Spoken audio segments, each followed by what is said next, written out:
L'association Mali Yelen Diaspora fait parler son cœur. C'est à travers un don de kits scolaires à 3 écoles fondamentales de la commune 4, une initiative qui contribue à alléger les charges des parents.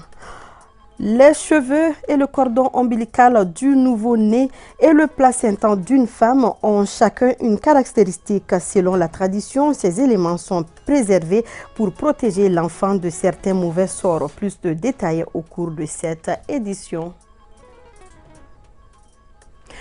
Le respect n'a jamais été un signe de faiblesse et c'est juste le fruit de la bonne éducation. Merci de votre constante fidélité. Bonsoir à tous et bienvenue aux informations sur ORTM 2.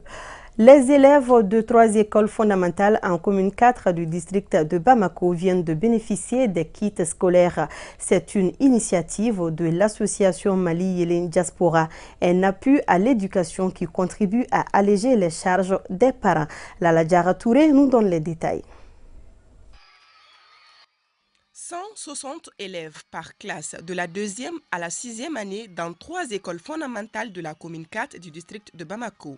Voilà le nombre d'élèves sélectionnés en fonction de leur situation familiale difficile. Ils reçoivent chacun des kits scolaires devant leur permettre d'étudier.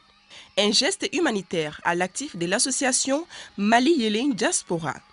Ces Maliens établis à l'étranger contribuent ainsi à l'éducation scolaire. En fait, on a choisi 3 écoles donc, dans la commune 4. L'objectif recherché, c'est pour que ces enfants qui sont l'avenir de demain, qui sont le Mali de demain, puissent au moins avoir la chance de terminer l'année scolaire en bon uniforme.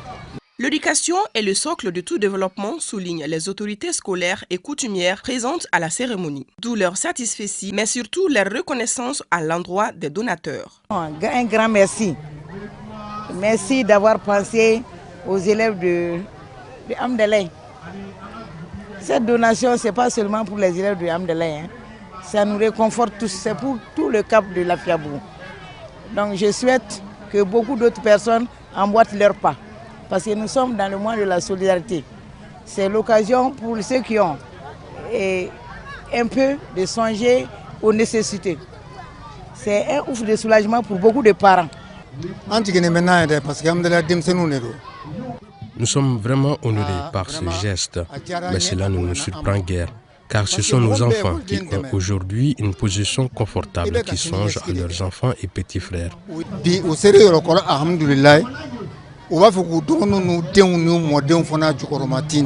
Cette remise de kits scolaires est consécutive à d'autres actions humanitaires effectuées en faveur de plusieurs nécessiteux. Il s'agit, à titre d'exemple, de la distribution des denrées alimentaires dans certaines localités du pays pendant le mois béni de Ramadan.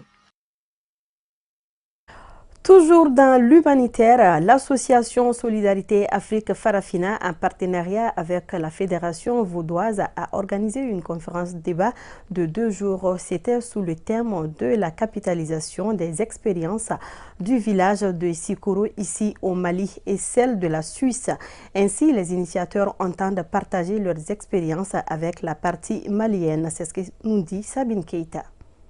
La capitalisation des expériences, c'est le nom du projet financé par la FEDEBACO, la Fédération vaudoise de coopération, en partenariat avec l'association Solidarité Afrique Farafina qui met en avant l'implication des femmes du Sikoro dans les différents projets mis en œuvre dans leur localité. On a voulu faire le partage des savoirs, échanger, montrer comment nous, ici la Solidarité Afrique Farafina, nous récoltons notre argent.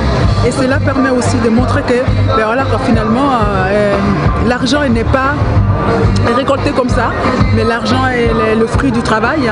On avait invité les femmes de Sikoro pour qu'elles puissent venir s'exprimer, qu'elles puissent venir montrer les rapports pour la réussite de tous nos projets. Durant 2 jours, le village de Sikoro et les défis auxquels sont confrontés ses habitants ont été présentés aux festivaliers au cours d'une conférence animée par des ressortissants de la localité qui ont fait le déplacement.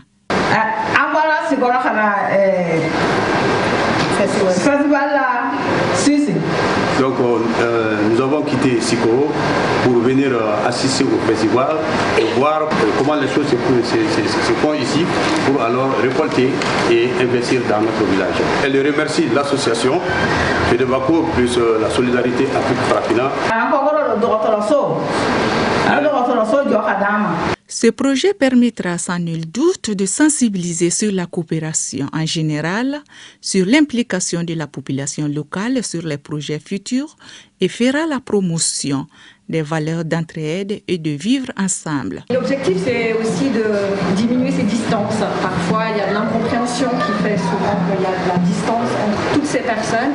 Et donc, c'est très précieux pour nous que tout le monde soit réuni, de tirer des leçons apprises de cette participation à toutes les échelles des projets, de comment les bénéficiaires sont impliqués. À l'issue de ces échanges gagnant-gagnant entre le Mali et la Suisse, chaque partie se dit mieux outillée pour la bonne marche des différents projets en cours de réalisation dans leur village. Des masques maliens ont resté dans la salle, permettant aux participants de découvrir un autre pan de la culture malienne.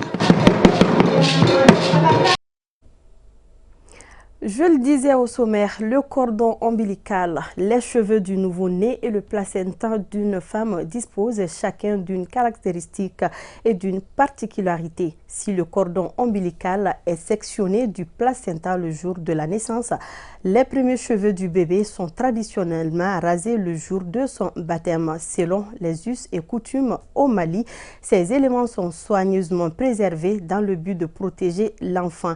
Aïssa Taba nous donne plus de détails.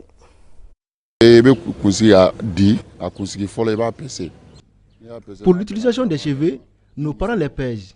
La valeur est échangée en or pour les filles et en argent pour les garçons. Ça les protège des choses maléfiques. Je l'ai appris ainsi et procède également comme cela. Tu gardes jalousement les premiers cheveux et le cordon ombilical de l'enfant. Ils sont d'une importance capitale.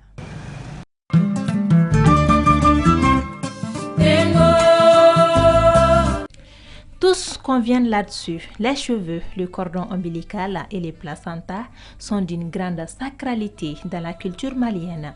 Ils sont utilisés pour avoir de la richesse, de la protection et surtout de la convoitise à en croire ses interlocuteurs. Révélation approuvée également par les traditionalistes que nous avons approchés. Ces derniers nous apprennent que la conservation et l'usage de ces matières diffèrent en fonction des cultures.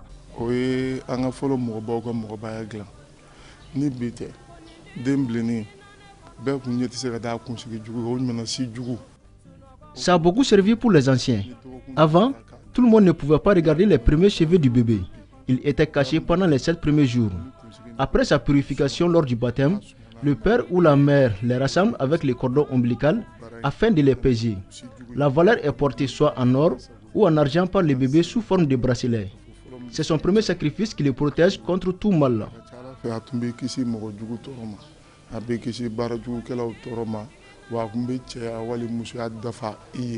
Au-delà de l'aspect culturel, leur usage est considéré comme une sunna dans la religion musulmane.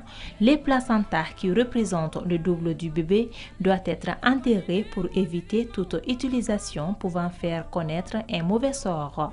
Quant aux cheveux et le cordon ombilical, ils servent de premier talisman protecteur pour l'enfant après son baptême.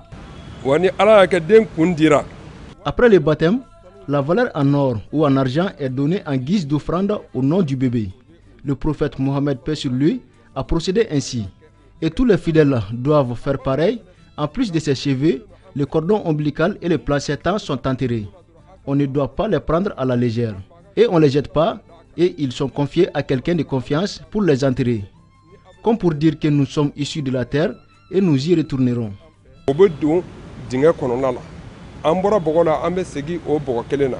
Cependant, la manipulation du placenta peut être nocive à la santé. C'est pourquoi il existe des stratégies particulières propres à la médecine pour sa destruction. Parce qu'il y a une manière selon la culture d'enterrer le placenta. Si ce n'est pas bien fait, il paraît que la femme peut ne pas avoir d'enfant. Mais scientifiquement, nous, on ne le sait pas. Mais présentement, on ne remet plus les placentas et vous savez aussi qu'il n'y a pas d'espace pour l'enterrer. Donc, directement après l'accouchement, quand on examine, on décontamine et le placenta est remis aux manœuvres pour la destruction. Quant au cordon ombilical, notre spécialiste préconise quelques conseils pour son entretien avant le rétablissement du lombrelle. Laisser l'ombilic de l'enfant à l'air libre. Parce que quand l'enfant est né, c'est nettoyé à la maternité et il ne faut rien mettre. Et c'est naturel, au bout d'une semaine, dans les conditions normales, l'ombilic guérit et rejette le bout du cordon qui reste et ça se ferme, il n'y a pas de problème. Mais si les mamans qui mettent autre chose, vous le savez en tant que femme, elles ramènent l'enfant avec une grande ouverture de plaie qu'on appelle bourgeon.